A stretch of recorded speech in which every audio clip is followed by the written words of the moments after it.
actually zoom in a little bit more on us.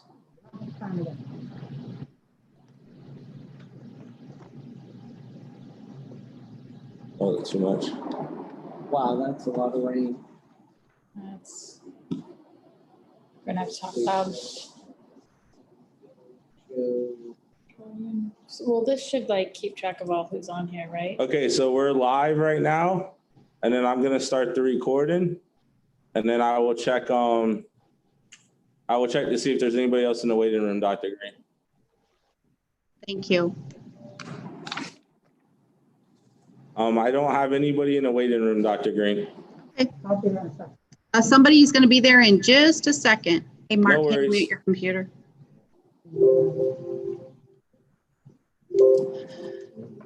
Okay.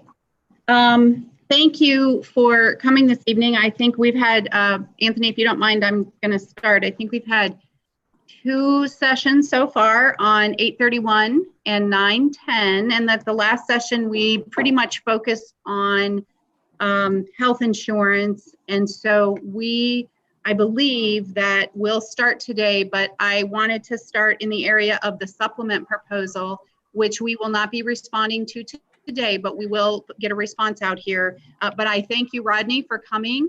I have sent him a couple of questions up to this point because I didn't understand some of the things, but now I just want to clarify a few things that I'm looking at. And you might have said this in your presentation, but I don't recall what you said. So my first question is, there are a couple of things that are not on here that were in the original supplement schedule or the current contractual supplement schedule. So I'm going to ask Rodney, I'm going to make an assumption that just as you were reshuffling into those 4 different groups, they just might have gotten dropped, but you did not really mean to omit anything. For example, middle school cheerleading is gone, but I'm just going to guess that you didn't mean to omit that. That is correct. We did not. Okay. Then I need to understand a couple of the proposals. For example, the 2 middle school sports. I have spoken to our athletic and activities coordinator, and they are not on anybody's agenda to add into the athletic program. So I'm curious how middle school volleyball and soccer got added. We got some feedback from the middle schools when we first started the process, stating that they've been doing the practices and working with their students, receiving nothing. And so we thought that since they are working with the students, that they should get some sort of supplement from that. That's the middle schools reached out to us, the coaches. Okay, I'm taking notes here. Yep. Was there anything else that we omitted from your list that you could think of? Well, one of the things was with the ROTC folks, there was a whole host of ROTC options for supplement. There was color guard, drum and bugle, rifle, and drill team, and you only specified drill team. But I'm going to just make an assumption that you still are interested in the ROTC folks getting a supplement for color guard, drum and bugle, and rifle as well. There are 4 different supplements for ROTC? So in the current contract, let me find it.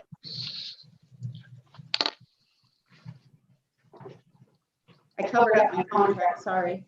In the current contract, it says ROTC, drill team, color guard, rifle team, drum and bugle corps, one differential per activity listed above per school.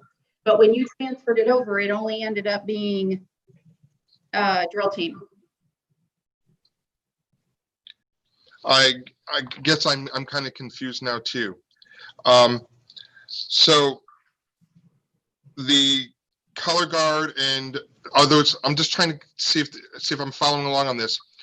And I wish I had the contract in front of me. I'm just going to see if I could pull that up really quick from the school board here. I just have our supplements here. Is that we're saying that the ROTC, the ROTC sponsor is getting 4 different supplements under each category, or is it all combined into one supplement? Move this out. There are 2 ROTC people at each school, and they run 4 different activities. And so between the ROTC folks, they run a season of drill, they run a season of rifle, they run a season of drum and bugle, and they run a season of color guard. Well, color guard actually goes all year, but there are supplements paid per ROTC program for each of those activities. Which is not the same as the ROTC Masters, not subject to index, correct? Which is Correct. different. Okay, so then that was a mistake on our part, that there should be, we didn't read it that way. And when I talked with our ROTC people here, he didn't state that. So the ROTC, $673 or $740, they're getting that 4 times. Well, between 2 people. Yeah, I understand. So two people are going to get it. Either one person's getting it 4, 2 people are going to get it 2. Correct. 2 people are getting 1 or 3. So that's not. We did not understand that on the supplement. And when I talked to the ROTC, they did not clarify that. So can we make that a change? Yes. I just want to be clear. I'm not looking to short anybody. So when I respond back, I'll get it cleaned up. Yeah, and I think that was just a misunderstanding on our part, and I apologize for that. Okay. Well, I'm going to finish this, and then I'm going to take a minute because we're having speaker problems. So let me finish with you, Rodney, because I know you're on a timeline. But then I'm going to take a little break because we're having speaker my problems. calendar. We're good. Remind me once again about Winter Guard. About the color guard? Winter Guard. Okay, Winter Guard. Okay, so I have to figure out how to get the speakers working.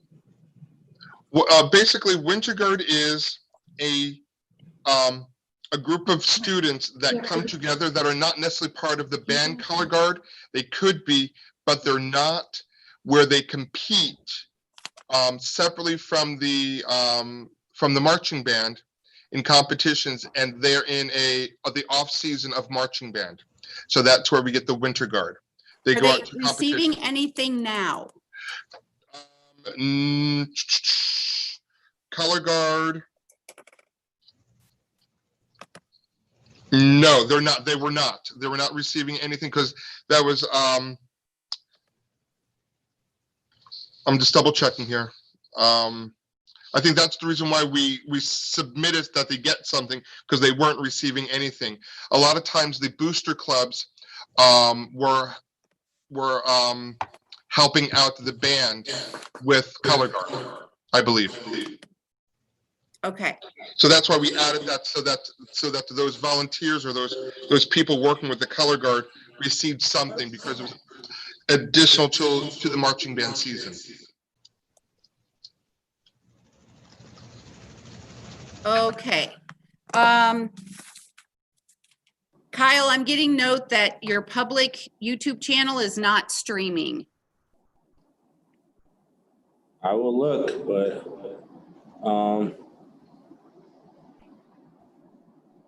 Streaming.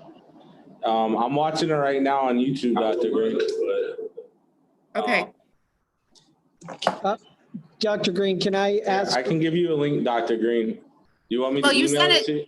You sent it to me earlier today, which I think Rick posted on our website. Well, I'll give you a direct link to the video now as well. That was to the main page where it will show live, but I'll send you a direct link as well, whoever's looking for it. Okay. I'll send it to Rick too, since, he's got it. Okay.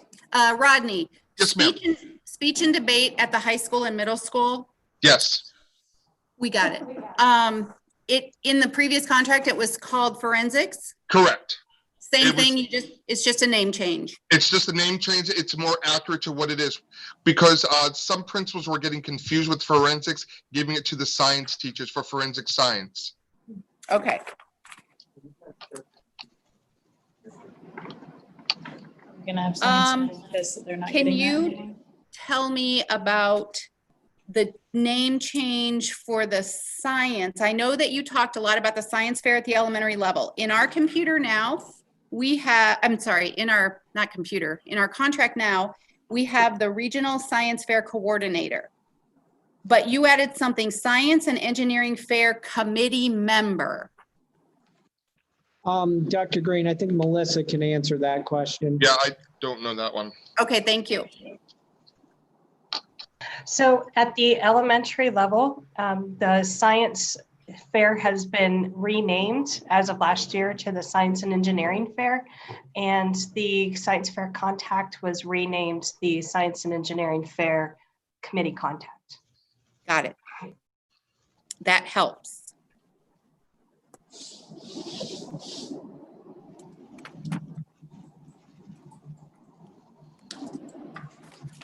Okay, let me make sure that I have everything that I need.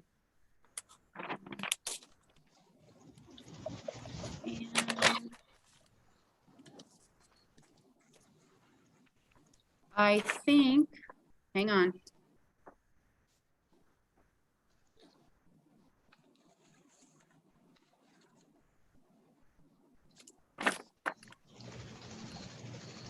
Rodney, middle, or Melissa, I'm sorry, I forgot both, and there was a third person working as well. The special programs of the high school and the middle school, which we have not had before, have there been identified special programs that have been allowed at either of those levels that you know about? I would just comment, Dr. Green, the idea there was to offer flexibility for high school administrators and middle school administrators to offer unique programs that they see fit, something that isn't on this list, but they want to offer a supplement because they think it adds value to their programming. Okay. And I'm sorry to add to that. I think we talked about this in the office with you. A good example would be the web designer for the school or the marquee designer for the marquee. That's specifically at the high school level that we talked about in your conference room. Okay. And then Dr. Green, Yes? also the business partner liaison, I had requested that, something to be able to offer our business partner liaison. Gotcha. Thank you, Mara. And then my last question, at least my last question right now about it. There were some numbers that I believe were, again, I think it was just as you were trying to transpose it into this new, that were not the same as they were before, but they're not in blue. So I don't believe you were suggesting an increase. So for example, okay.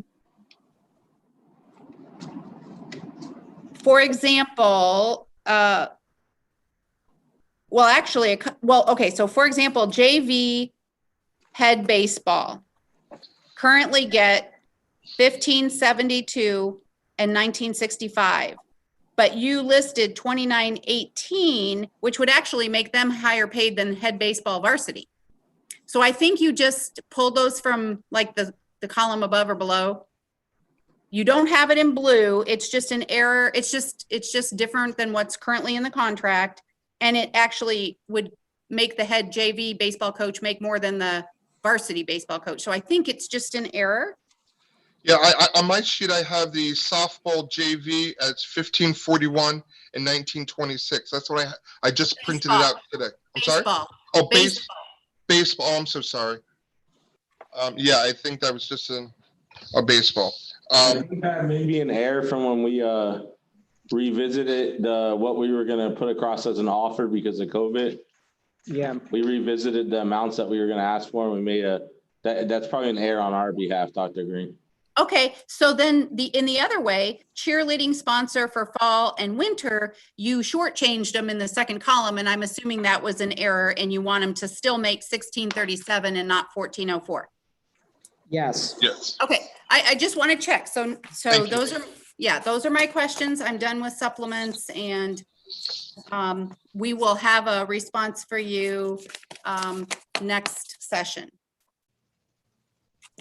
Dr. Green, I was having some trouble hearing before. There was a big storm out there.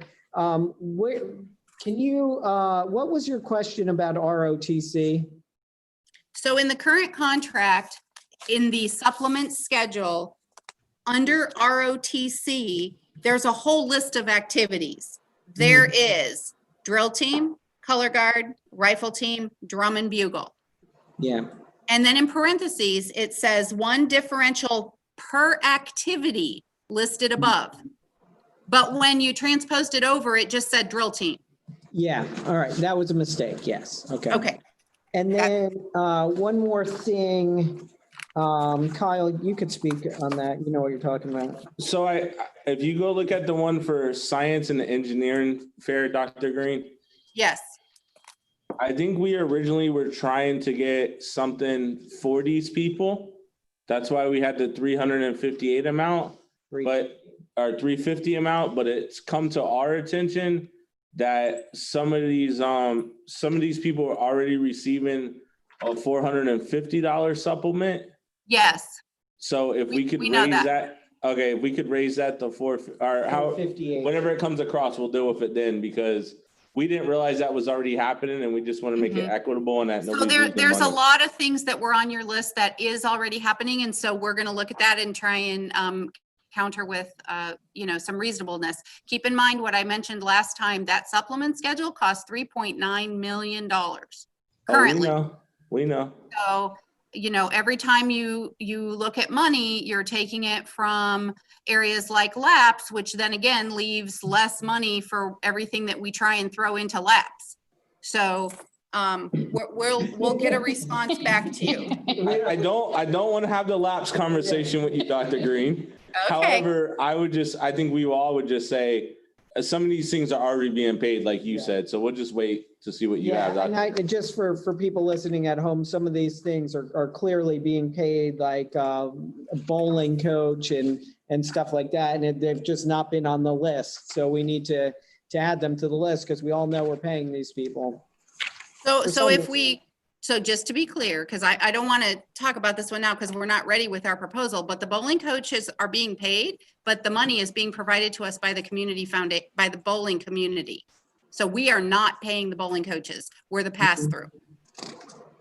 The bowling that was just community? one example. What's the bowling community? Yo, don't get us So beat the up on the bowling- bowling Yeah, community. they sound They're like, threatening. So when bowling was brought into Brevard Public Schools, it was brought in on a contract and it had to be self-sufficient. And so we have a contract. I do have a copy of it. It is still in effect, and all of the money has to be raised by bowling. There's nothing that's coming out of the school, the district, the internal funds, nothing. It's all coming from the fundraising that the bowling community is doing. And do they ever have a problem meeting that obligation? No. Okay. Well, that's good to know. That's good information. So we'll talk about that when the time comes to. Okay. One other thing, Dr. Green, if I may, did you get your answer about the number of dance teams in the county? I did. Okay. And You what have was an answer? Yes, I do. I have 6 schools. Oh, I have, well, so then that's kind of different because the number of people that got paid last year for dance, we show more than that. And I just put my supplement stuff away, but let me find it again. And that is just this year because of the uniqueness of our school year. No, last year. Okay. Gotcha. I'm just saying, I was asking the question, how many are going to be having the dance team this year? And 6 responded to the affirmative that they're doing it. Oh, I got it. I understand what you're saying. Correct. I see what you're saying. Yeah, no, we had a full complement of dance across the high schools. Very good. Thank you. I just want to make sure you What got we- the answer to that. We only had one of was crew last year. Was that Mel High? I have no idea. I didn't look at names. I just Yeah, looked because I at, do know that Mel High does. We've always had the crew team. gotcha. Okay, Thank you. Rodney, if you want to stick around, you're welcome to. If you need to do something else, that's fine too. I got to go teach diving. Y'all have a wonderful day. Bye. well, thanks for popping in, Rodney. What's a supplement for diving? Assistant swim coach. Assistant swim coach. Okay. It must not be the same weather down there. Okay. All right. Like diving on,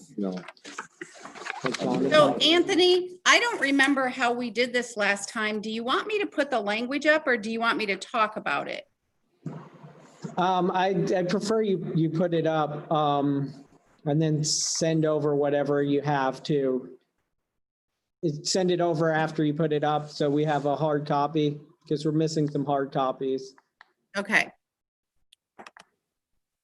So the first thing I want to talk about is parental leave. So, you know, this goes back to our conversation about where all this money comes from. And I believe we talked about parental leave when it was presented to us, and there was a belief that parental leave didn't carry a cost with it. Parental leave carries a significant cost with it in that we are paying the teacher for these days that you're suggesting. And when a person is out on maternity leave, they're out for a period of time that we would not just hire a substitute teacher, we would hire a short-term teacher. So that teacher would also be getting a salary. So, oh, am I not sharing my screen? I'm sorry. Yeah. Do you not? Okay, No, we hang on. don't see your screen. My fault. Kyle, remind me where to find share screen. It's the green arrow at the bottom. It should be green at the bottom of the Zoom thing where you have like stop video. Okay, hang on. Other cool I stuff. got it. Hang on.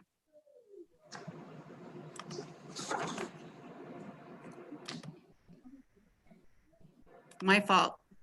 Thank you, Melissa. Okay. There we go. There we go. So, should I make this bigger? Yes, please. So, so again, we are paying double during a person's maternity leave because we're paying not only for the teacher's salary if we offer parental leave, both sides, but for maternity leave, the teacher is out long enough that a short-term teacher is going to be paid as a teacher. So we're paying two salaries. We, at the same time, have done a look back over the last several years, and we average anywhere from 100 or more employees that take maternity leave, and that is just the female part of it. We don't know the males who are also guaranteed for Family Medical Leave Act. But if a male takes family medical leave, like, it's not categorized as, quote, parental leave. So we don't know how many of our male teachers actually have participated in it. So we can't do a look back in that realm, but we have to assume that male teachers are taking FMLA for parental leave. And I can speak from my experience at being at one of our local high schools. I had 4 male teachers. I had no females that had a child while I was there, but I had 4 male teachers that took parental leave for a few days. So, and they did so FMLA, and I said a few days, but literally like 3 or 4 weeks they took. So there is a cost that goes with this, and depending on how long a teacher is out for maternity leave or how long the father is interested in being out, again, there could be a second cost to that.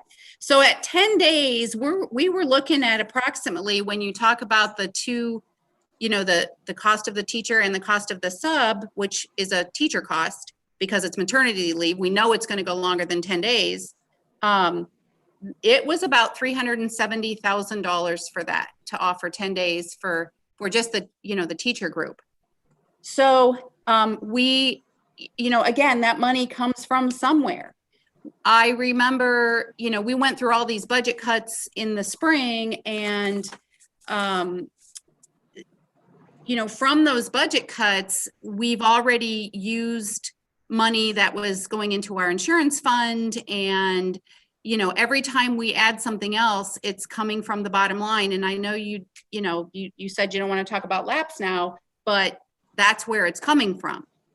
So we are willing to offer 5 days on the condition that members of the bargaining unit may not participate in the sick leave buyback in any year in which they're using the parental leave. Okay. All right. Well, we appreciate the counter on that. I have a couple. Don't necessarily want to get into a whole discussion about lapse money. It's just that, once again, those are lapse salary dollars that we believe should be used for salary and related items. I don't think you're necessarily disagreeing with that. So we do appreciate the counter on that. Kyle had a couple questions. Yeah, Dr. Green, first of all, you said that the average is over 100.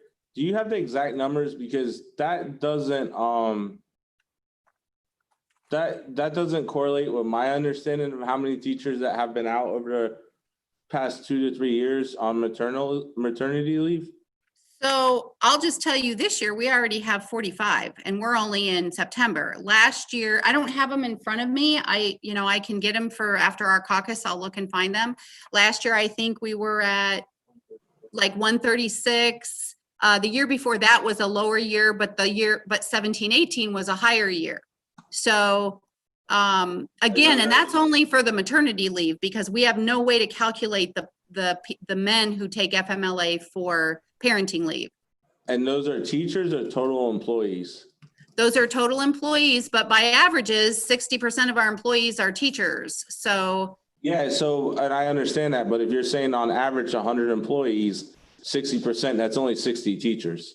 but don't forget, you can't discriminate between the men and the women. So you're asking about the fathers as well. And we have no way to gauge that right now.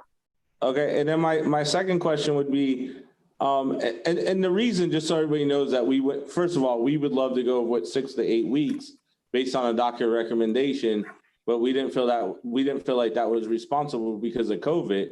And the reason we went with 10 days was because we understand that in order to qualify for short-term disability, you have to have 10 days of where you're out of work. So this would help cover the teacher for those 10 days. So can you help explain the $370,000 estimate on cost? Because So while I do understand, like, when a teacher's out, there's a short-term teacher, but if a mom's out to have a baby, the mom's out no matter what. I mean, Absolutely. I agree with that. So that's a cost that's already assumed by the district. And But secondly, here's the difference, Kyle. Here's the difference. The difference is if a person is out, like let's use the admin leave that we put in the MOA. Let's use that as an example.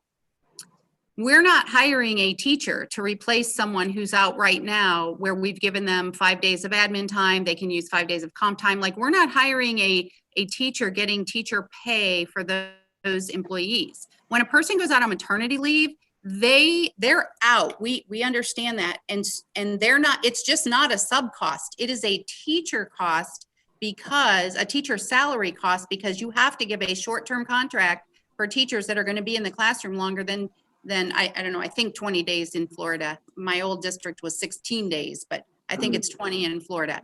So I agree with you, Dr. Green, but no matter what we agree on right here on this parental leave proposal, you're still paying that short-term teacher. No matter what happens with parental leave, you are still, so that's not an added cost to the district. no, I'm going to disagree with you.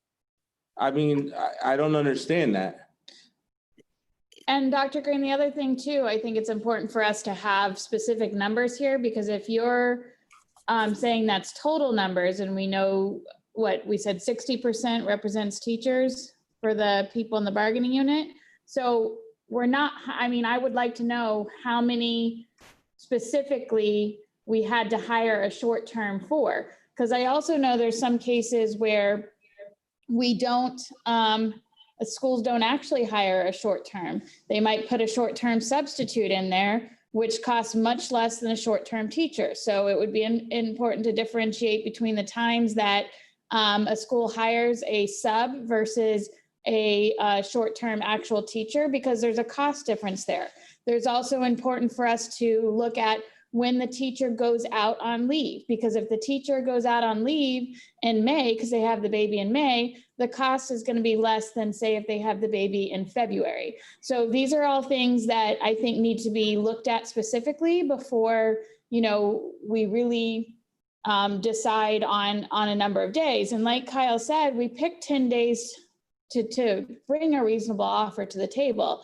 And so if you're going to counter with this offer, we would hope that you would have specific numbers like that.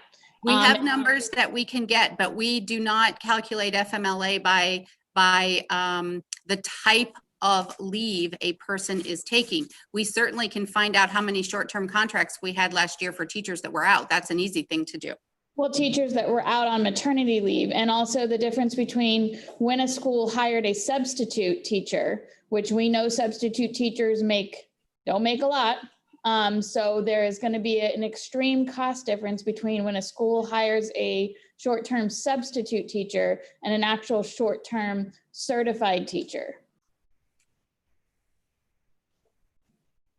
We did not go with, so first of all, you can't hire a short-term non-certified teacher. You have to have them have a temporary certification to get paid as a teacher if they're going to be in there for longer than a period of time. They're not just being paid as a sub. I know for a fact that there have been principals that have put a substitute in there for the entire time a teacher has been out. And whether that's because they couldn't actually hire a teacher or not, but I think those are important numbers for us to look at. Absolutely. All I'm saying is we also are interested in supporting new parents, but there is a cost. And what we heard at the table last time was it's the cost of a sub.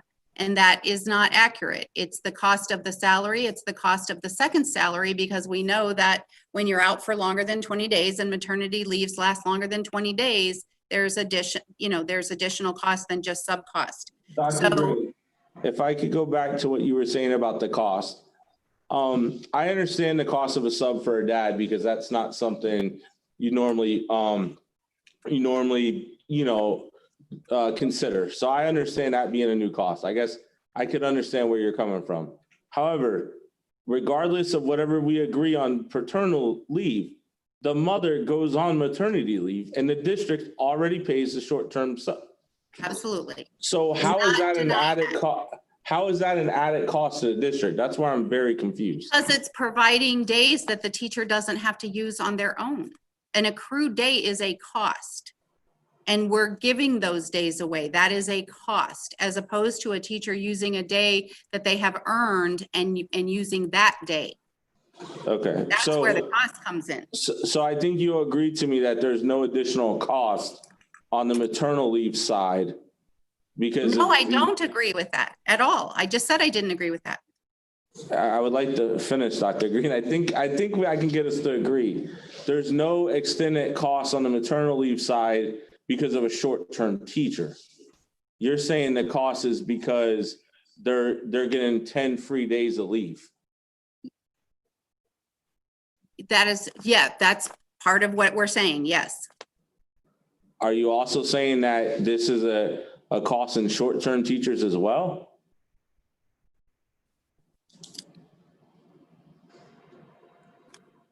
Hang on a second. Have to look at find my figures. Well, how about this? Because I don't know where my figures are. How about this? Let us keep going through ours, and when we come back, we'll have answers for you in some of the things that you've just asked. Would that be acceptable? Yeah, and thank you, Dr. Green. Just clarification, that you said the cost was 370,000 per year. Was that for the 5 days or 10 days? That was for 10. Okay. That was for 10. All right, let's move on. Okay. The next proposal that you had put forth on the 31st was allowing the teachers that are currently on a personal leave 1 year for COVID to automatically be brought back into the district. We do reject that proposal. There is a lot of reasons why we reject that proposal. First and foremost, there are several ways that annual contract teachers are renewed. And one of them is by having an annual evaluation, which we anticipate having this year. Everyone has said we're going to be having them this year. But what I will say, well, the second reason is that we can't accept this is because we have no idea where our enrollment's going to be in the spring, what our projections are going to be in the spring, how many teachers we may already have to reduce so if we may, if we find ourselves in a spot in the spring where we're going to have to lose allocations, we certainly can't, and we have some annual contract teachers that are on leave. We certainly don't have an opportunity to bring them all back if we're going to lose allocations.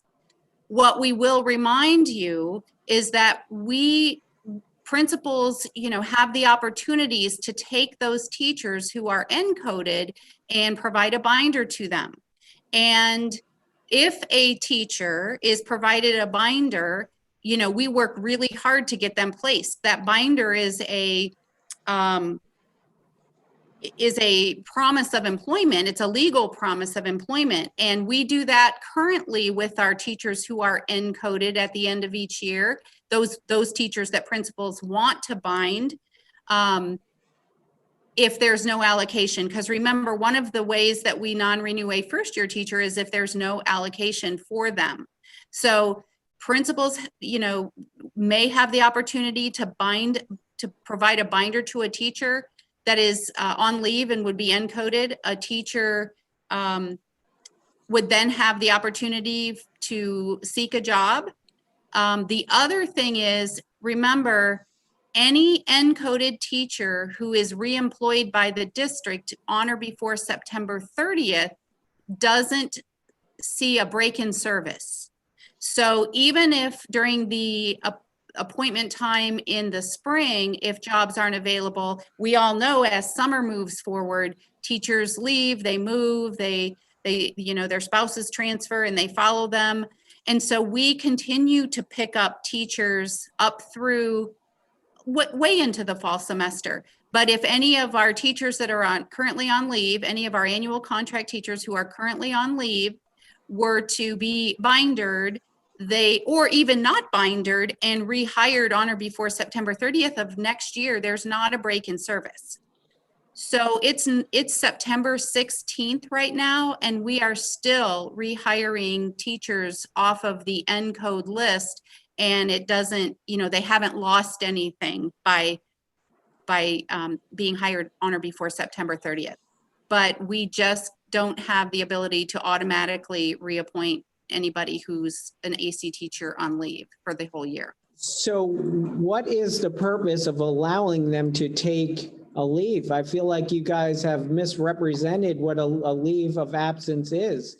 I mean, essentially, you're forcing them to resign, and you're not truly giving them a leave of absence. You are saying you've resigned from Brevard County, and we're calling it a leave of absence. That's not. Well, no, that's not true, Mr. Colucci, because while they're still on our, they still have access to our benefits. Even when a teacher is encoded, they still have access to our benefits. If they were to be rehired back by September 30th, going all the way back to the school year, the end of the school year. If they're not rehired, I think their benefits are good through July 31st because they're paid through July.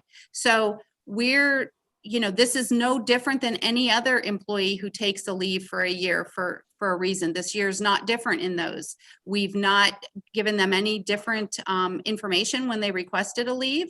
It's not different. This has been in the contract for years. So we don't feel that we were disingenuous. We didn't change our policy in that personal leaves may be granted for up to 1 year. The only thing we allowed them to do during this MOA process is to go out and find additional employment if they wanted. We haven't changed our policy. We haven't changed our practices. We haven't changed what we've told our annual contract teachers. So my concern here is annual contract teachers, some of them are now in this district, I think, for 9 years. So we have somebody who's worked for BPS for almost a decade. They took in a year's leave because they're high risk for COVID or have a family member who's high risk for COVID. They took this leave thinking, hey, I'm coming back to Brevard County next year. And now after 9 years of service, you're telling them to go fly a kite, basically. We're not telling anybody to go fly a kite. And I will tell you that we have encoded teachers that have lots of years of service as recently as last year, because I was in the process of the reappointment, so I know that. It's not different than any other year. By adding the information that you wanted in the MOA when we did that this summer was to allow them to go out and seek other employment. We weren't changing any other practices. Dr. Green, when the teachers decided to take a personal leave this year because of COVID-19, and they filled out the paperwork and it was signed by their principal and then it was signed by HR, were each of those teachers told that they would be encoded next year? I don't have any knowledge of that. I'm not sitting in a school doing that, handling that paperwork. I don't know the answer to that. But again, this is not a new clause in the contract, and it's not a new practice either. It has nothing to do with being a clause in the contract, Dr. Green. It has everything to do with whether or not personal leaves were given to teachers in a disingenuous manner. And that answer tells me that they were, because if they filled out a personal leave form and that personal leave form was signed by their principal and then sent to HR and signed by HR, and that person was not told that they would be encoded if they took a personal leave, then that is the definition of being disingenuous. I'm just going to matter have if it's to in the agree. contract. No, it doesn't matter if it's in the contract or not. They were misled to believe that they could take a personal leave of absence for a year. They got a letter from Langdorf. So here, that letter, the official letter they got from the school district, from the school district should have said, you're being granted this personal leave, but guess what? You may not actually have a job when you come back. So that to me, whether there's contract language here or not, that is a really, really awful way for BPS to do business. Again, this is not a change in practice or policy. We will review the letter that you're referring to and perhaps have it changed. But we cannot, not knowing where we're going to be in the spring, automatically reappoint those teachers who are on a year's personal leave if their annual contract. Well, once it's put out there, you can't take it back. So all those teachers that took a personal leave of absence with the intent to come back to Brevard Public Schools next year, that was a horrible thing to do to them. Again, not a change in anything. What they are allowed to do that they haven't been allowed to do in years past is go out and seek additional employment. Dr. Green, can they come back before the year ends? Can they end that leave of absence, let's say in March? Well, if they ended it in March, a couple of things, they still wouldn't be evaluated. So they still wouldn't have an evaluation that fit the reappointment, but there would have to be an availability for them to come back. Does that apply to professional contract teachers as well? No. So a teacher on a professional contract that took a personal leave of absence for this year, even though they took that leave intended for the whole year, they could return at any time to their same position. Is that correct? No. I thought you meant, do they get encoded at the end of the year? Again, if they took the whole year off, if there's been someone that has signed up for that whole year and is on a contract for that whole year, they don't have a position to come back to unless there is an opening. Now, I have seen many times that a teacher says, you know what, I took a personal leave. I don't need the personal leave any longer. And we in HR work hard to see if there's anything out there in any of our schools that might fit their needs. I remember sitting in my last school and getting a phone call from Dr. Sullivan who said, hey, we had this teacher who was on a leave for a whole year. It was to take care of parents. That situation has resolved itself and you have a vacancy in this area. Would you mind interviewing him? Absolutely not. Turned out to be the best interview, the best candidate, and I selected him. So he came back 4 months early from when he was planning on coming back because his personal situation resolved himself. But the teacher in the school where he had taken leave from had been contracted for the whole year. So that position was not available for that person. So I just want to say, because obviously we're streaming live, so we have a comment that teachers at my school were told that if they took a personal leave of absence, they were guaranteed a job in Brevard County however, not necessarily at our school. So when you don't have a common message going out from principals to these people that are taking a personal leave of absence, I don't care if it's a change in practice, it's disingenuous, and BPS should really have some moments of reflection and introspection, and whether or not you put it in the contract or we reword it or you counter with this, it is ridiculous given the time that we're in and people who took a personal leave of absence, who may not have taken a personal leave of absence, but did so because of COVID-19, that we're going to do this to our people. We are already experiencing enough demoralization. Dr. Green, you had mentioned that binders are available. Could this language somehow be changed to allow for them to receive a binder? Well, there's that allowance is already there. Like the principals, if we are providing binders in the spring, depending on what our needs are for next school year, that's how principals oftentimes will secure those first year teachers where there's no allocation in their building, because they're hoping that, or they know that they were an excellent first year teacher, so they're allowed to offer binders. But again, binders, there has to be the need. So we have to see what our allocations look like in the spring for next school year before we can say how many binders. I don't remember the total amount this year. I think maybe, I don't want you to hang this on me. I think we had over 100 binders out there this year. We hired every last person off that binder list, except for those who had found other employment prior to us offering them a position, or who had changed their mind and maybe moved out of the area. But I can't say that there's going to be however many teachers that are on leave. I can't say there's going to be that many binders available. We will, have to look at that when the spring comes and we know the allocation. I do want to respond to the comment that came back. You're reading a comment off of a Facebook page without knowing the school and having a conversation with the principal. I'm not going to say that that's what everybody was told. We had principals, ask us how that process works. So, and the policy and the practice didn't change. So I kind of think I heard somebody say, if, even if the practice changed, it didn't change. It's been the same practice for years. Okay. So even if it, please hold on. So potentially we could offer the binders first to these teachers who are on leave. There would be no reason why we couldn't do that.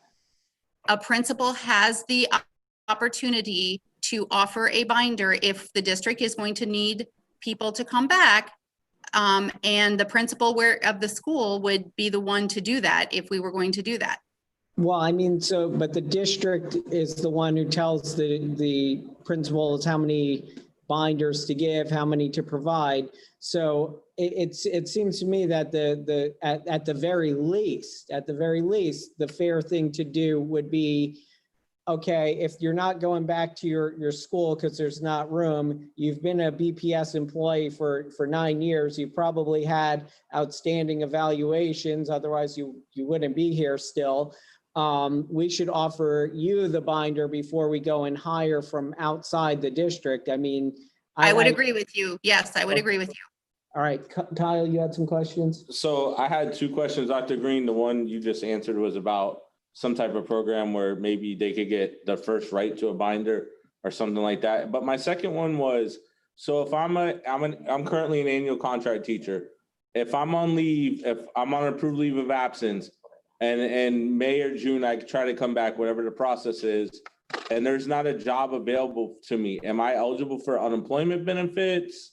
How does that work? I believe, and Mark actually just left the room for a minute, so he didn't hear that question, but I'm pretty sure, and I'm not the unemployment person, but that our reappointment process is what an unemployment office would look at. So if a person has not been reappointed, I believe that is in support of the employee, but I'm not the unemployment person and Mark's not in the room, so I can't answer that question. Okay, so Dr. Green, with confidence. Dr. Green, I mean, I hope we can find some type of solution to this so that it doesn't come to the point where these teachers need unemployment. But is it possible that we can get an answer to that question? Sure. As soon as he comes back, I'll ask him. All right, thank you, Dr. Yeah. Green. All right, do you want to continue on? Yes, please. Well, never mind. I'll do that at the end. So the next one was kind of your response to our response about professional development and you providing an MOA about the Fridays and changing 5 to 4, which we were fully committed to.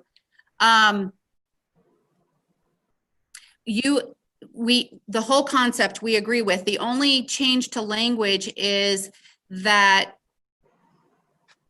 your sentence said all professional development on early release Fridays must count for towards in-service credit. So I just want to say what some of the concerns of the principals are.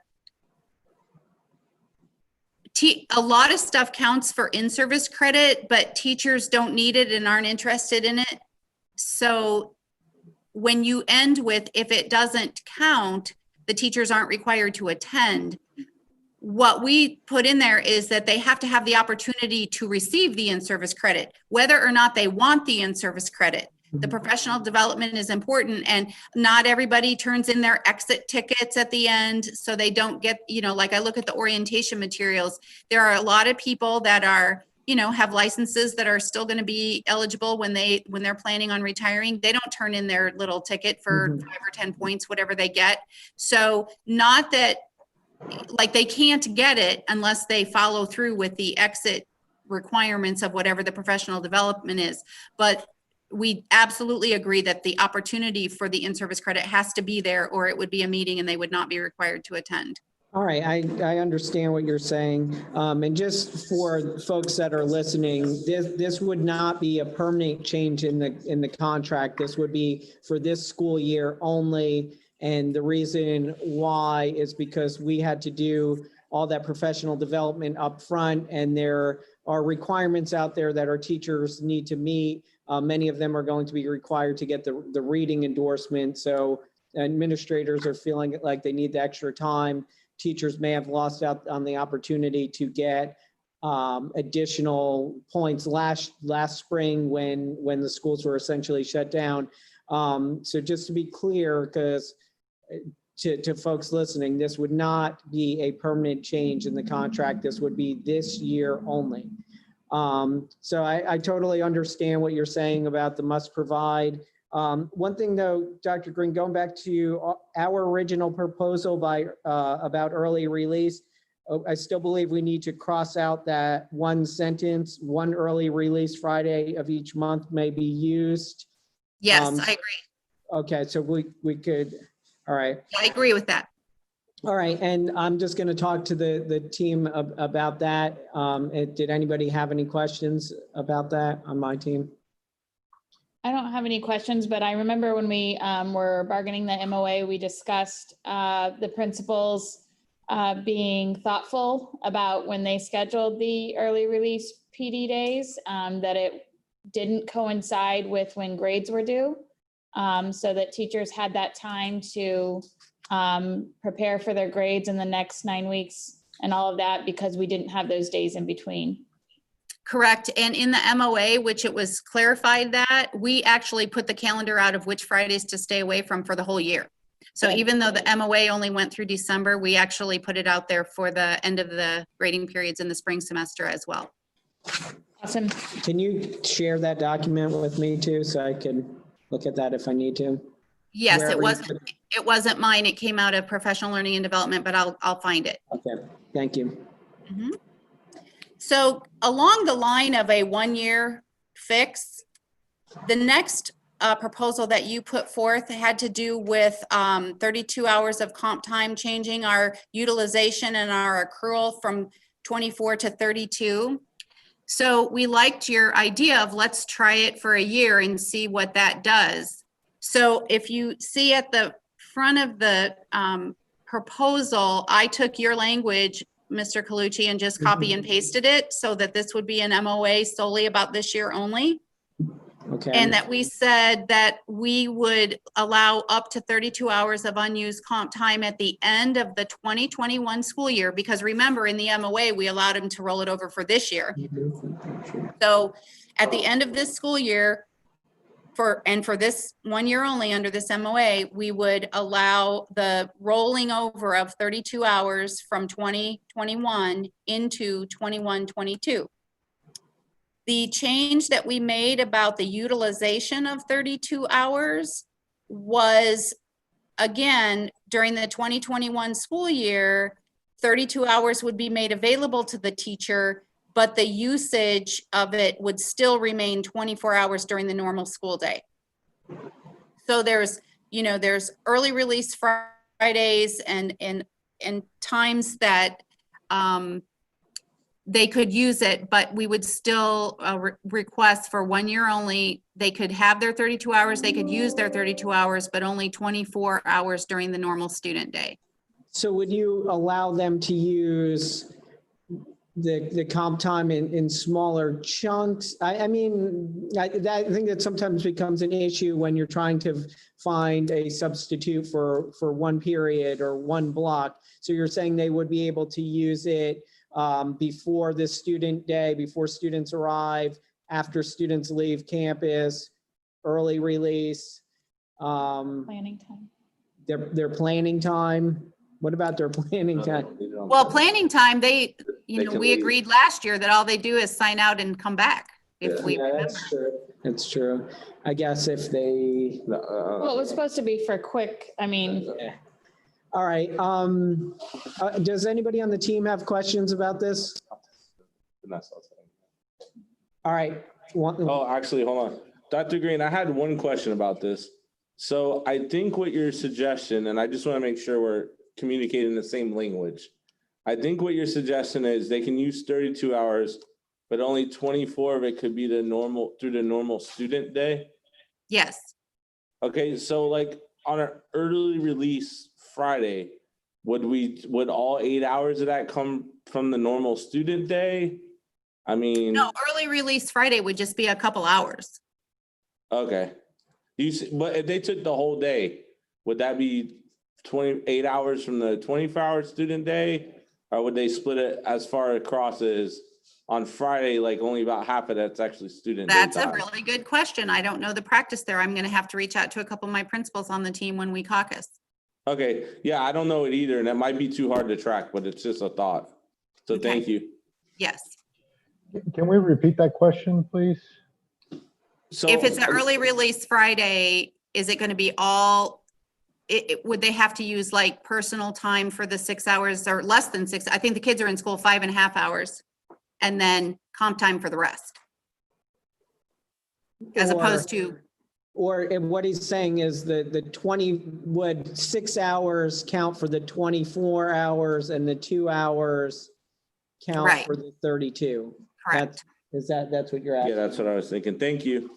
Mhm. I'm in trouble now that Rick's gonna answer it. Okay.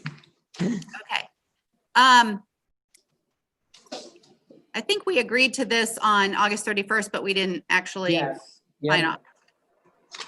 off. So we agree again to this calendar thing, but as I mentioned, when you handed us this counter, I think last Thursday night, somehow we have to connect it to paragraph 4. Paragraph 11 in this same article. So, What article is because it all came from paragraph 11. That's where it all started from. So all I did was add to the end of your thing for the entire duration, paragraph 11 below remains in the contract. I'm sorry, hold on. All right. I've got my computer.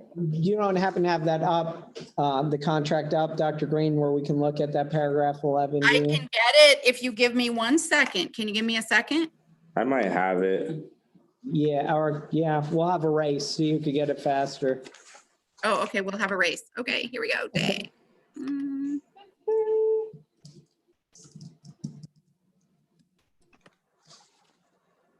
I'm gonna win, Dr. Green, because I could just automatically stop sharing your screen. Oh, you did. That was mean. So do you have it? Oh, I'm sorry, hold on. Now, you can see it, but Anthony can't. There you go. Well, now I can't see it. What?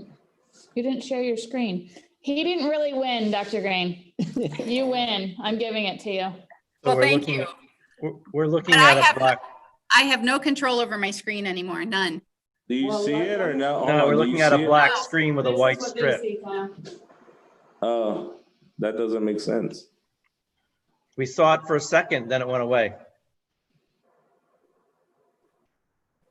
There There it we is. It's Okay. back. Sorry, Dr. Green, I was trying to beat you. That's okay. So this paragraph 11, which started in 1819, actually took that discretionary day, which was in January, and it moved it to the 3rd and 4th grading period. But in this paragraph right here, it says this change remains in perpetuity unless the parties negotiate otherwise.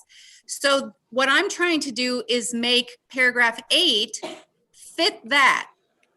And in order to make it fit that, Anthony's language was much more clear and easily read. But this has an out, and the out says it's going to remain in perpetuity unless the parties negotiate otherwise. So I just want to keep them connected, because if this goes away, then allowing us a discretionary day between the 1st and 2nd grading period goes away, which is number 8. All right, we'll just take a closer look at that when we caucus, but I got what you're saying. Okay. Thank you. Kyle, are you going to give me my screen back? I should have gave it back to you, Dr. Green. All right, let me see if I can get to it. Oh, share.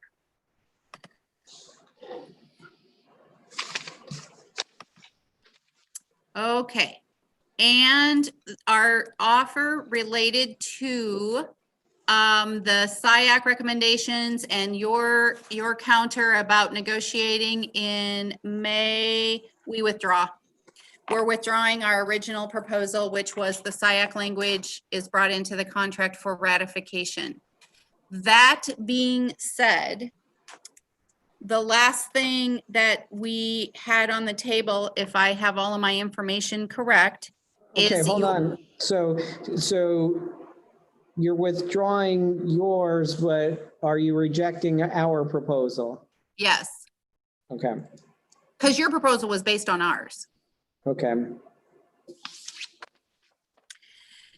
So the last thing on the table then is the health insurance. Okay. And for those of you who weren't in attendance last Thursday, we went back and forth, I think twice. Sorry. And we were trying to come to some agreement on and by the way, I don't believe I have this, but I'll look for it. We were trying to come to some agreement on the increase to the premium rate for the gold plan. For the gold plan?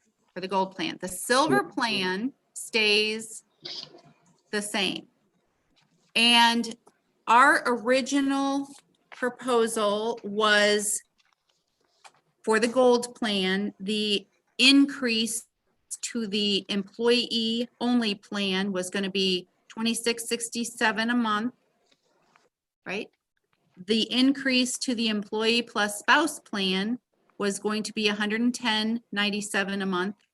The increase to the employee plus child, $69.57 a month, and the increase employee plus family, $140.39.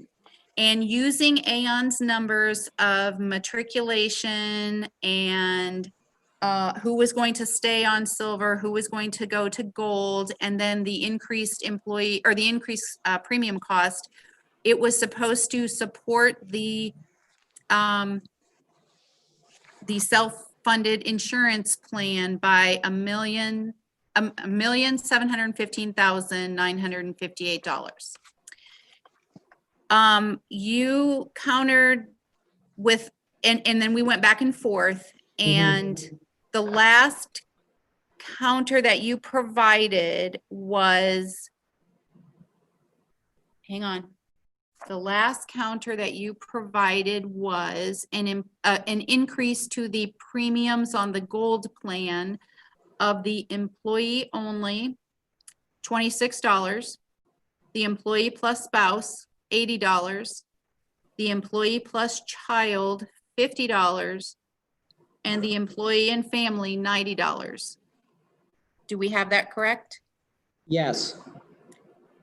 So that drops so again, Aon continues to say that that's a 40 to 60 migration rate, and that decreases our estimated support to the health insurance plan by 300 and I don't know, maybe $98,000. It shows that our potential support to the health insurance plan by your figures and by the migration rate is going to support it by 1.321,670. So I just want to be clear again. I know nobody wants to talk about those bottom line dollars, but that's a difference of about $398,000 between our first proposal and what SIAC recommended to where you landed last Thursday night. And when we made those budget cuts last year and the board committed to a one-time infusion of 4.7, that came from those cuts. I'm sorry, a one-time infusion of $5 million, that came from those cuts. Those cuts are also going to be supporting, enrollment fluctuations. All that stuff comes out of what is outside of the budget. So I just want to be clear. This is like almost $400,000 that we're, quote, losing from some pot. If the situation gets worse over the next year with our insurance fund, we're going to have to find more money to put in there. And all that, Mr. Colucci, I heard you say all that stuff at the bottom, all that attrition comes from salaries and needs to support, teachers in that way. And that's insurance clearly is one of those supporting mechanisms. That being said, we're accepting your final counter of 26 for the employee only, 80 for the employee plus spouse, 50 for the employee plus child, and 90 for the employee plus family. All right, well, that's a good part of what you said. So I would just like to remind everyone who's listening at home is these are just projections. What we proposed, yes, would project an additional $1.3 million, but that is assuming that 40% of the people stay on the current plan, right? So if that number changes, that we're more than 40% stay on the current plan, then this could be more than 1.3 million. It could be 1.5, it could be 2 million. I mean, I respect the work that Aon's doing, but that is also a projection. So this could come back and generate more money than we think, especially if these premium increases are more reasonable and more people choose to stay on the gold plan because of that. For instance, I heard from an employee who said, oh, we're only talking $13 a check, I'm staying on the gold plan. It's not worth it to make all these potential changes in doctors for $13 per check. So potentially we could generate more money from our numbers. And we're willing to take that risk and see what happens. We are well aware of the problems with the health insurance plan. But at the same time, we still don't have the numbers from June. So we don't even know what's happened to the plan over 3 months now because we've not been able to get closing numbers for the year. And once again, I'd say, if we can't have the numbers from the last 3 months, it's very hard for us to take a projection a year and a half out at face value. So I think we've landed in a good place. We're going to, generate some additional revenue. We're going to have some people switch to the silver plan because they don't want to see any increases, and maybe we'll start looking at some savings like that. And we also understand that there's probably going to be some additional work to do on this plan going forward. But this is still a big hit to an employee and family, or an employee and spouse, or even an employee and children. On a teacher's salary, $25, $40, $45 a paycheck, it's still hard to swallow. So that's why, we wanted the lower number. I don't know if Mark's on the line still. He's back, yes. I just, we've had numerous questions about, hey, I want to switch to the silver plan, but I'm in the middle of, some procedures with Health First. For instance, somebody, is having a baby and they're not expected to deliver that baby till January. But they want to switch to the silver plan, but they want to make sure they finish out their pregnancy with the same doctor. So Mark had shared some information with me that I'm hoping he can share to everybody right now who has questions like that as we move forward to open enrollment on October 18th.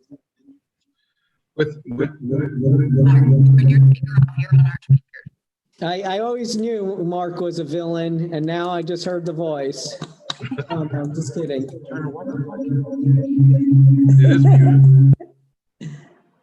No, you're not muted. You show that you're. Yeah, look at the Dr. bottom. Green, if you're in the same room, mute yours and let him go. How about now? Oh, it's not, Somebody else is, it's not you, Dr. Green. Hold on. somebody else in that room's not muted. Does Mark also have his speakers turned off? Oh, there you go. See, that's why they had to fly Rick in from Denver right now to get on this. Denver. Denver.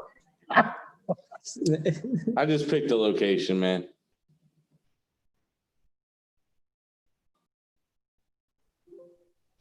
Okay, Mark. Okay, go. Can you hear me? Everyone hear me? Yeah, you're loud. Kyle, you did something. When you muted me, you did something to our speaker thing. Can you hear me? I could hear you, Mark. I might need to repeat back what you're saying, but I can hear you. All right, here's the deal. The question came to me, if somebody was 20 weeks pregnant and they're thinking about doing the silver plan, what would that do for them? So that was one of the questions. If someone is 20 weeks pregnant now, by the time December, when the switch from the 2020 plan year to the 2021 plan year starts, they would be in their third trimester. As long as they're within their third trimester, the cost of that birth would remain on the 2020 plan until the 31st day after the birth. I hope that answers that. Well, now, Mark, I believe you shared with me that Cigna's going to be having a line that folks can call with questions like that, because those questions I'm realizing are fairly common. People are taking this open enrollment and these changes very seriously, and they want to make sure they're armed with all the information before they do so. So you want to share that, or is it too soon and I just got you in trouble? I know you had talked about somebody who had a question with regards to it. No, what we are doing this year is Cigna is creating an 800 toll-free number that will be available to all employees where they can call and ask questions who, if they have coverage issues, they'll be able to answer. The 800 number is being developed now along with answers to that. Once I get that 800 number, Probably because he's releasing that to all employees so they can call and get their questions answered. So this way, anyone, whether they're a teacher, teacher or not a teacher, but Carol? they will have an 800 number to call and pose all those questions. Carol, you're still sharing your screen. I know, I'm trying to unshare, but I don't know what Kyle's done to me. So I'm just trying to, go get back to the grid, but. So I do know that. Go on, Mark. Did everybody hear my answer, or do I need to say? There we go. Thank you, whatever you did, Kyle. Did everybody hear my answer? Do I need to say that one more? I think we sort of heard it. Okay, what Mark said, and I'll just repeat it, Brad, briefly, is that Cigna is going to have a 1-800 number where you can call if you have questions like that. You know, I'm at Health First right now. I have this going on. I want to switch to the silver plan. Does that make sense for me? Will I be able to keep my Health First doctors a little longer through this procedure? And a lot of those are individual issues where I don't think you could just put out a blanket statement. So Cigna is going to be stepping up to provide a hotline where you can call and get those kinds of questions answered. And Mark, please, as soon as that happens, get me that number so I can start sharing it as well. We will. It's called the pre-enrollment line. Pre-enrollment line? Pre-enrollment line, and as soon as I get that, you will get it. Because we want to make sure that anybody who has questions with regards to choosing their plans or has questions regarding positions, all of that, they'll be able to call that number and Cigna will be able to answer their questions. Especially with regards to coverage issues, in the transition from one plan year to the next. And Mark, are you going to be doing any presentations at schools or, you know, virtually or anything like that to explain the changes? We will be rolling that out to the site benefit contacts who can assist their employees at each of those sites to talk about the 2 different plans. In addition to that, we will be presenting this to the administrators of the schools and departments so they can present that to staff. We have a whole communication plan that will be sent to all employees as well. So there will be a good education plan. And if we still have questions after that, we'll look at other things that we can do to make sure we have all of their questions. Now, when you say sent to employees, do you mean email, snail mail? What should people be looking for? Typically with their enrollment, when it comes to an annual enrollment, we send out all of the education with regards to our plan, along with their sign-in number to sign into Easy Benefits to make their selections. They'll be able to go onto the Easy Benefit website and read all about the plans, the differences between the 2. We will have some PowerPoint slides there that'll have a voiceover that'll kind of describe what those are. So once they get that information, part of that enrollment packet, they'll be able to go online and see all of that information directly. And they can access whatever information they want from that. In addition, the Cigna pre-enrollment line can answer all of their questions. And obviously, if we have more, I have a department with 3 benefit specialists that can answer many questions. Okay. All right. Well, thank you, Mark. Well, so if you accepted our offer, I guess it's a TA on that. So Yes, and what I'd like to know is if you would be willing to actually put that in writing in some way, shape, or form with me, so that Mark can start the preparations for open enrollment in October. well, I mean, I could put a TA on this. Yes, I can't. I mean, this needs to be voted on and ratified by the members. So, But we're going to proceed in the anticipation of it being ratified at some point. I think that's a good idea to proceed, but Okay. it ultimately needs to be ratified. I understand that. Okay, so I believe that those were the only proposals that we had on the table that we were ready to, that we were, responding to. Were you responding to anything? I guess my question is the last thing that we're talking about salary and do you want to, We need to take a break before we do that, but do you want to like caucus before we do that about language, or what do you want to do? Well, the only thing we had left was the ROTC language that you passed. And, Yes. and we are going to TA that ROTC language. Thank you. So you're saying you need a few minutes before you talk about the salary proposal?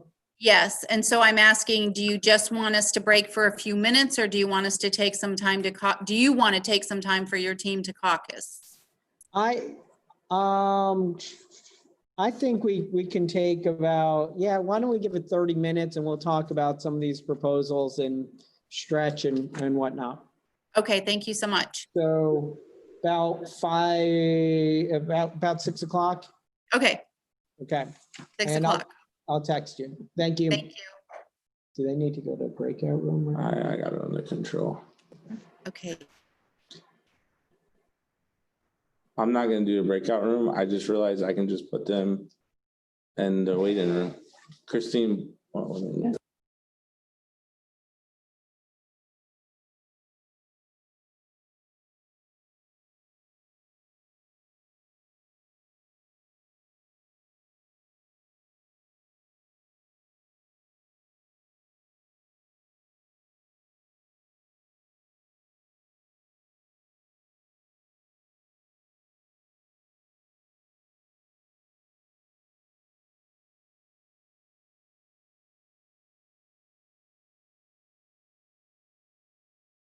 I just realized something we could do with this camera. What? It has, I can save the preset of the angles for the three of us, and then with one button, it Uh-oh. changes. Are you still recording? It's Matt Susan again. Yeah, you're That still junk- recording, by the way. Oh, Are you recording? We're live too. It's And all we're right. still We live. didn't do anything weird. We